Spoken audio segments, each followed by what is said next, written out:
ನನ್ನ ಕಪ್ ರವ, ಬಾಂಬೆ ರವ, ಉಪ್ಪಿಟ್ಟು ರವ ಅಂತ ಕರೀತಾರೆ. ಓಕೆ, ನೀವು ಇಷ್ಟೇನಾ ಮೇಡಮ್ ಮನೇಲಿ ಮಾತಾಡೋದು? ಮಾತಾಡ್ತೀನಪ್ಪ, ಹಾಗೆ ಇಲ್ಲಿ ಒಳ್ಳೆ ನೋಡೋಣ. ಮೊದಲನೇ ಸರಿ ಬಂದಿರೋದಲ್ಲ, ಸ್ವಲ್ಪ ಬಿಡು ಅನ್ನಂಗೆ ನಿಮ್ಗೋಸ್ಕರ ಏನೇನೋ ಹೇಳ್ಬೇಕಂತ ಎಲ್ಲ ಕಲ್ತ್ಕೊಂಡು ಬಂದಿದ್ದೀನಪ್ಪ. ನಂಗೋಸ್ಕರ ಏನೇನೋ ಹೇಳ್ಬೇಕು ಅಂತ. ಮನದೊಳಗಿನ ಆತ್ಮವಿಶ್ವಾಸ ನಯನಾರವರ ಕಣ್ಗಳಲ್ಲಿ ಹೊಳೆಯುತ್ತಿದೆ. ಅಬ್ಬಾ, ನಾನೇ ಬರೆದಿರೋದು. Super, thank you. ಇದನ್ನ ಸ್ವಲ್ಪ ರೆಸ್ಟ್ ಮಾಡಕ್ಕೆ ಬಿಟ್ಬಿಡೋಣ. ಸೊ ಉತ್ರಳ್ಳಿ ನಮ್ಮ ಮಂಗಳಾ ಮೇಡಮ್ ಅವ್ರು ಏನ್ ಮಾಡ್ಕೊಂಡಿದ್ದಾರೆ? ನಾನು ಹೌಸ್ ವೈಫು, ಮನೇಲೇ ಇರ್ತೀನಿ. ಯಜಮಾನ್ರು ಪೊಲೀಸ್ ಡಿಪಾರ್ಟ್ಮೆಂಟ್ ಅಲ್ಲಿ ಇದ್ದಾರೆ. ಹೆಂಗೆ ಪೊಲೀಸ್ ಡಿಪಾರ್ಟ್ಮೆಂಟ್ ಅದ? ಮನೇಲೂ ಅಷ್ಟೇ ಸೀರಿಯಸ್ ಆಗಿರ್ತಾರ? ಅಟೆನ್ಷನ್, ಸ್ಟ್ಯಾಂಡಿಟೀಸ್ ಇಲ್ಲ ಅಷ್ಟೊಂದು ಮೊದ್ಲು ಆತರ ಇದ್ರು, ಈಗ ಸ್ವಲ್ಪ ಸರಿ ಹೋಗಿದ್ದಾರೆ. ಏನಕ್ಕೆ? ಮನೇಲಿ ನೀವು ಡಿಪಾರ್ಟ್ಮೆಂಟ್ ಸ್ಟಾರ್ಟ್ ಮಾಡ್ಬಿಟ್ರಾ? ಮಾಡಿದ್ರು, ನಾವು ಮಾಡಕ್ ಬಿಟ್ಟಿಲ್ಲ. ಸ್ವಲ್ಪ ಸ್ವಲ್ಪ ನೀರ್ ಹಾಕೊಂಡ್ರೆ ಸ್ವಲ್ಪನೇ ನೀರ್ ಹಾಕೋಣ, ಯಾಕಂದ್ರೆ ತುಂಬಾ ಹಾಕೊಂಡ್ಬಿಟ್ರೆ ಜಾಸ್ತಿ ತೆಳ್ಳಗಾಗ್ಬಾರ್ದು. ಓಕೆ, ಇವಾಗ ಅದನ್ನ ರೆಸ್ಟ್ ಮಾಡಕ್ ಅದನ್ನ ಡಿಸ್ಟರ್ಬ್ ಮಾಡಕ್ ಬೇಡ. ಎಷ್ಟು ರೆಸ್ಟ್ ಮಾಡಕ್ ಬಿಡ್ಲಿ? 15 ನಿಮಿಷ ರೆಸ್ಟ್ ಆಗುತ್ತೆ. 15 ಮಿನಿಟ್ಸ್ ಅಷ್ಟರಲ್ಲಿ ಸ್ವಲ್ಪ ಒಗ್ಗರಣೆ ಮಾಡಿ. ಸರಿ, ಪ್ಯಾನ್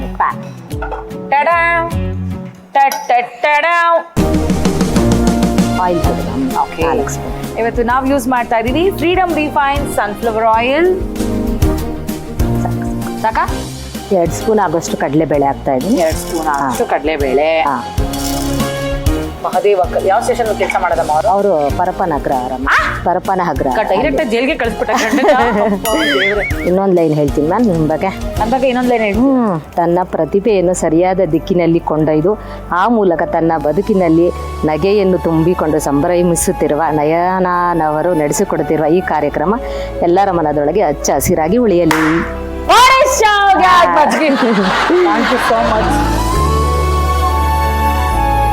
ಲೋ ಫ್ಲೇಮಲ್ಲೇ ಮಾಡೋಣ.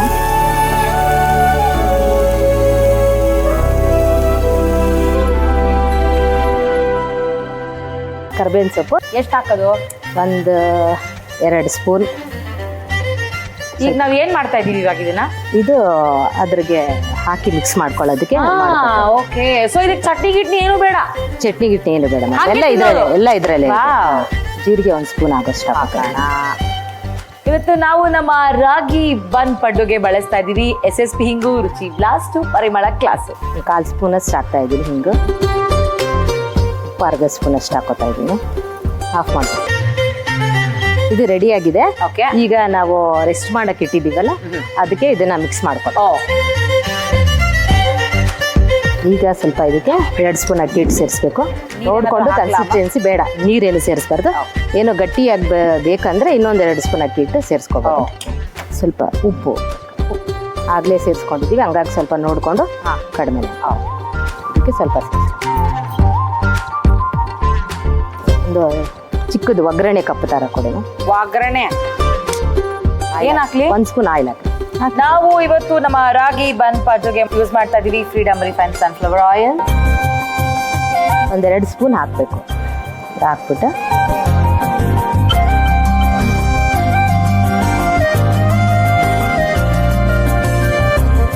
ಈಗ ಇದು ಚೆನ್ನಾಗಿ ಬೆಂದ್ಕೊಂಡು ಬಿಟ್ಕೊಂಡು ಬಂದಿದೆ. ಈಗ ರಿವರ್ಸ್ ಮಾಡೋಣ. ರೆಡಿ ಆಗಿದ್ಯಾ?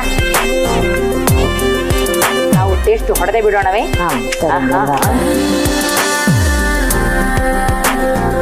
ನೋಡಿ ನೈನಾ, ಇದು ಬೋರೋಸಿಲ್ ಅವ್ರದ್ದು ಕ್ಯಾರಿ ಬ್ಯಾಗ್. ಇದು ಇದರಲ್ಲಿ ಈ ತರ ಕಂಟೈನರ್ಸ್ ಬರುತ್ತೆ, ತುಂಬಾ ಚೆನ್ನಾಗಿರುತ್ತೆ ನೋಡೋದಕ್ಕೂ. ನಾವೇನ್ ಮಾಡಿದ್ರು ಟ್ರಾನ್ಸ್ಪರೆಂಟ್ ಆಗಿರೋದ್ರಿಂದ ಚೆನ್ನಾಗಿ ಕಾಣುತ್ತೆ, ಮಕ್ಕಳಿಗಂತೂ ತುಂಬಾ ಇಷ್ಟ ಆಗುತ್ತೆ. ಹಾಗಾಗಿ ಇದರಲ್ಲಿ ಇದನ್ನ ನಾವು ಮಾಡಿರೋದನ್ನ ಇಟ್ಬಿಟ್ಟು ಮಕ್ಕಳಿಗೆ ಲಂಚ್ ಬಾಕ್ಸ್ ರೆಡಿ ಮಾಡಿಕೊಟ್ರೆ ಏನೋ ಡಿಫ್ರೆಂಟ್ ಆಗಿದೆಯಲ್ಲ ಅಂತ ಹೇಳ್ಬಿಟ್ಟು ಮಕ್ಕಳು ಊಟ ಮಾಡೋದಕ್ಕೂ ಇಷ್ಟಪಡ್ತಾರೆ.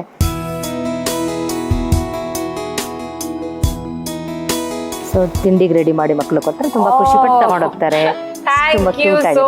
ನೋಡಿ ನಮ್ಮ ಮಂಗಳಾ ಆಂಟಿ ಅವರು ನನಗೂ ಕೂಡ ನೀಟಾಗಿ ಅವ್ರ ಮಕ್ಳಿಗೆ ಪ್ಯಾಕ್ ಮಾಡ್ಕೊಡೋ ತರ ನನಗೆ ಪ್ಯಾಕ್ ಮಾಡ್ಕೊಟ್ಟಿದ್ದಾರೆ. ಸೊ ಈಗ Borosil pro round glass lunch box ಆರೋಗ್ಯಕರ ಮತ್ತು ರುಚಿಕರವಾದ ಊಟವನ್ನ ಎಲ್ಲೆಡೆ ಕೊಂಡೊಯ್ಯಲು ಪರಿಪೂರ್ಣ ಆಯ್ಕೆ.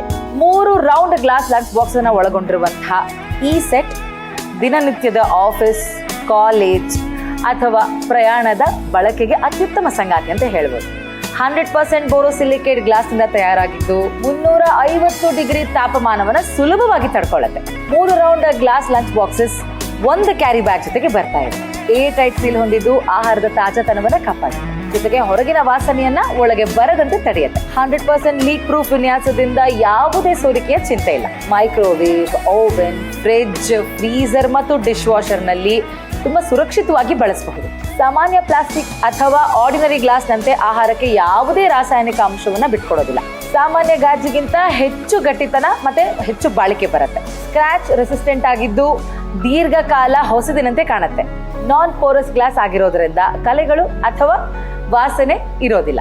ಇದು ನಮ್ಮ ಬೋರೋಸಿಲ್ ಅವರ pro round glass lunch box. ಇಲ್ಲ ಇದು ಚಟ್ನಿ ಅವಶ್ಯಕತೆ ಇಲ್ಲ.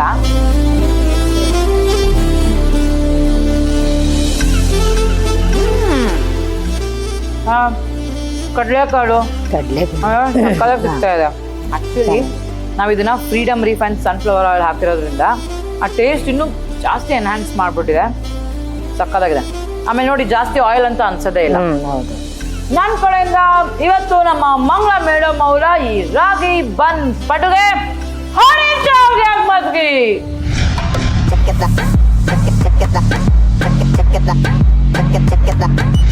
ರಾಗಿ ಬನ್ ಪಡ್ಡು ಮಾಡುವ ವಿಧಾನ. ಮೊದಲಿಗೆ ಒಂದು ಬೌಲ್ಗೆ 1 ಕಪ್ ರಾಗಿ ಹಿಟ್ಟು, 1 ಕಪ್ ಉಪ್ಪಿಟ್ಟು ರವ, 1 ಕಪ್ ಮೊಸರು, ಸ್ವಲ್ಪ ನೀರು ಸೇರಿಸಿ ಹದವಾಗಿ ಕಲಸಿ 15 ನಿಮಿಷ ನೆನೆಯಲು ಬಿಡಿ. ಈಗ ಒಂದು ಕಡಾಯಿಗೆ ಸ್ವಲ್ಪ ಎಣ್ಣೆ ಹಾಕಿ ಕಾಯಲು ಬಿಡಿ. ಎಣ್ಣೆ ಕಾದ ನಂತರ 2 ಚಮಚ ಕಡಲೆಬೇಳೆ, ಸ್ವಲ್ಪ ಗೋಡಂಬಿ ಹಾಕಿ ಗೋಲ್ಡನ್ ಬ್ರೌನ್ ಬರೋವರೆಗೂ ಫ್ರೈ ಮಾಡಿ. ನಂತರ 1 ಕಪ್ ಹೆಚ್ಚಿದ ಈರುಳ್ಳಿ, ಖಾರಕ್ಕೆ ಹೆಚ್ಚಿದ ಹಸಿಮೆಣಸಿನಕಾಯಿ, ಸ್ವಲ್ಪ ಕೊತ್ತಂಬರಿ ಸೊಪ್ಪು, ಸ್ವಲ್ಪ ಜೀರಿಗೆ, ಸ್ವಲ್ಪ ಇಂಗು, ರುಚಿಗೆ ತಕ್ಕಷ್ಟು ಉಪ್ಪು ಹಾಕಿ ಬಾಡಿಸಿ.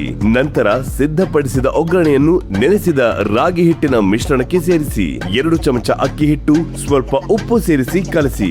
ಈಗ ಒಗ್ಗರಣೆ ಕಡಾಯಿಗೆ ಸ್ವಲ್ಪ ಎಣ್ಣೆ ಹಾಕಿ ಎಣ್ಣೆ ಕಾದ ನಂತರ ಪಡ್ಡು ಮಾಡಲು 2 ಸೌಟು ಪಡ್ಡಿನ ಮಿಶ್ರಣವನ್ನು ಎಣ್ಣೆಗೆ ಸೇರಿಸಿ 2 ಬದಿ ಗೋಲ್ಡನ್ ಬ್ರೌನ್ ಬರುವವರೆಗೂ ಬೇಯಿಸಿಕೊಂಡರೆ ರುಚಿಯಾದ ರಾಗಿ ಬನ್ ಪಡ್ಡು ಸವಿಯಲು ಸಿದ್ಧ.